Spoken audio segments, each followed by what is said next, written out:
The offender database reported that Dominic McStravick, a rapist from Brighton, has been sentenced to 20 years after a court revealed that he raped a woman, abused her repeatedly, and rendered her unconscious while she was pregnant.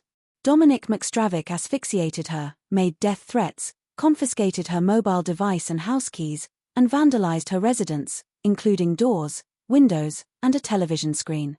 Dominic McStravick, 29, demonstrated controlling and coercive behaviour over several months, culminating in a particularly egregious episode in which he threatened the woman and her unborn child with a knife before fleeing the scene.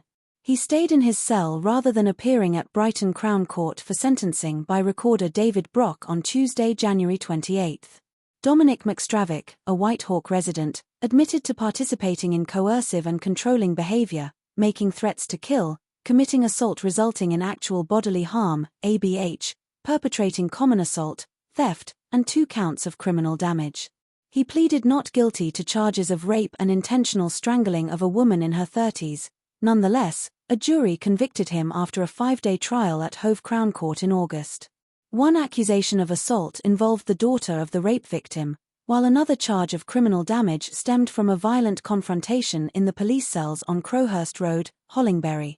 Judge Brock, the presiding trial judge, imposed an extended sentence upon concluding that Dominic McStravick represented a threat.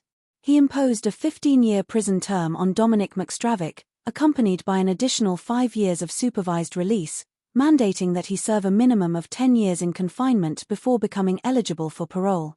Dominic McStravick was required to register as a lifelong sex offender, and the judge imposed an indefinite restraining order to prevent him from contacting the woman and the girl. Representing the prosecution, John Carmichael informed the court that the offences transpired from October 2023 to March of the preceding year.